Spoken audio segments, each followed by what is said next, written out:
The sea has always been a place of mystery, but in the early 1800s, one lonely lighthouse off the coast of Wales became the stage for a nightmare that would echo through history.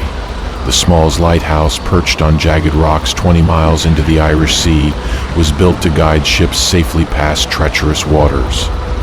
But for the two men stationed there, Thomas Griffiths and Thomas Howell, it became a prison of isolation. Picture the scene. Endless waves crashing against stone, winds howling like voices of the dead, and two keepers trapped together in a wooden tower with no escape. The lighthouse was not a grand structure of stone, but a fragile wooden beacon swaying with every storm. Inside, the air was damp, the walls creaked, and the silence was broken only by the roar of the sea. Griffiths and Howell were not friends. Howell, known for his harsh temper and stern demeanor, clashed constantly with Griffiths, who was quieter but stubborn in his own way. Their relationship was already strained, and the isolation magnified every disagreement. Imagine two men forced to live side by side, with no escape, no relief, and no one else to break the tension. Then fate struck. Griffiths suffered a terrible accident while working, an injury that left him gravely ill. Days turned into weeks, and Howell was forced to care for a man he despised. The isolation magnified every emotion: fear, resentment, paranoia. Howell's frustration grew as Griffith's condition worsened. The lighthouse became a chamber of dread, where every creak of wood and crash of waves seemed to mock Howell's helplessness. Griffiths eventually succumbed to his injuries, leaving Howell alone with a corpse in the middle of the sea. But Howell's nightmare was only beginning. The body could not simply be discarded. If Howell threw Griffiths into the sea, authorities might accuse him of murder. If he kept the corpse inside, the stench and decay would be unbearable. Howell faced an impossible choice, and the isolation of the lighthouse turned that choice into torment. The waves outside grew stronger, storms rolled in, and Howell's mind began to unravel. Alone, trapped, and haunted by the dead, he stood at the edge of madness. This was the beginning of the Smalls Lighthouse tragedy, a true story of isolation, paranoia, and horror that would one day inspire Hollywood. The death of Thomas Griffiths should have brought silence to the Smalls Lighthouse. Instead, it unleashed a nightmare that would torment Thomas Howell beyond imagination.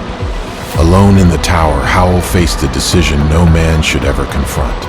If he cast Griffith's body into the sea, suspicion of murder would surely follow. If he kept the corpse inside, the stench and rot would consume him. Desperation drove him to a grim solution. Howell built a crude coffin from scraps of wood and rope, dragging Griffith's lifeless body into it. With trembling hands, he lashed the coffin to the outside of the lighthouse, hoping the sea air would keep the decay at bay until relief arrived. But the ocean is merciless. Storms rolled in, waves pounding the fragile beacon.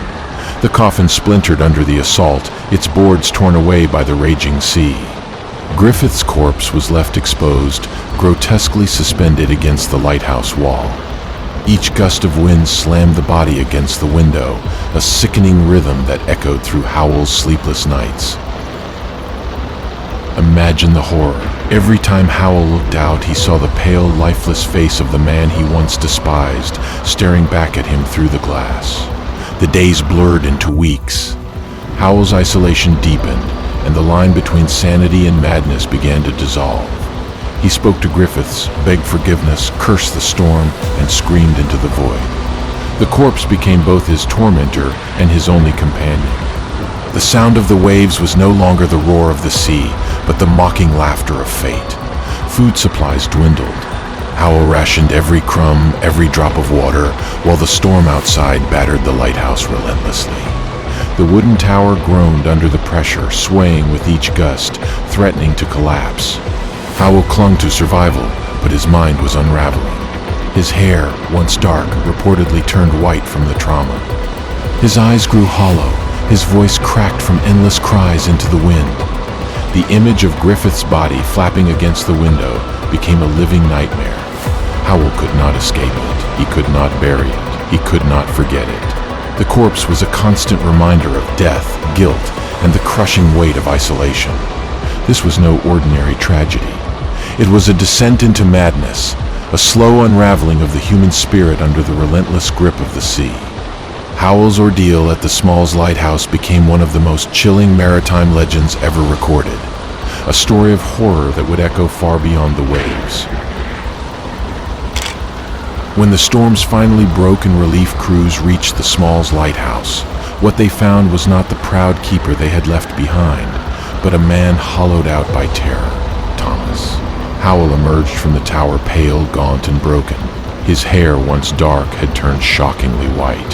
His eyes carried the emptiness of weak spin and isolation, staring into the face of death. He was alive, but he was no longer the same man. The rescuers were horrified by the state of the lighthouse. The crude coffin had been torn apart, Griffith's body battered beyond recognition, and the tower itself scarred by storms. Howell's ordeal became a national story, spreading through newspapers and whispered among sailors. The Smalls Lighthouse tragedy was not just another maritime accident. It was a revelation of how isolation could destroy the human mind. Authorities acted swiftly. The tragedy exposed a fatal flaw in the system. 2 men alone in a remote lighthouse was a recipe for disaster. From that day forward, a new rule was enforced, that no lighthouse would ever be manned by fewer than 3 keepers. This simple change was born from Howell's suffering, ensuring that no one else would endure the same torment. But the story did not fade with the rule change. It lingered in the imagination of writers, artists, and filmmakers. The haunting image of a corpse banging against the window, the madness of a man trapped with death, became a legend. In 2016, a British film titled The Lighthouse dramatized the tragedy directly, bringing Howell's nightmare to the screen.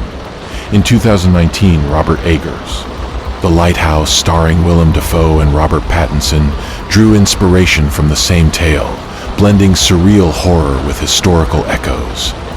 The Smalls Lighthouse tragedy became more than history. It became myth.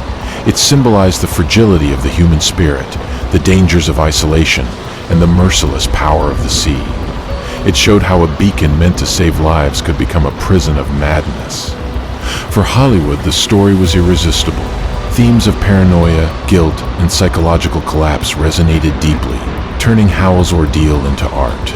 Yet behind the films and legends lies the undeniable truth. This was a real man, trapped in a real tower, facing horrors no imagination could exaggerate. This is the legacy of the Small Lighthouse tragedy, a true horror that inspired Hollywood, a tale where isolation bred madness and where the sea itself seemed to conspire against the living. Howell's suffering changed the rules of lighthouse keeping forever, and his nightmare continues to cast its shadow across history and cinema alike. Before leaving, I have a question. What would you do if you were there instead of Howell? Share your thoughts in the comments.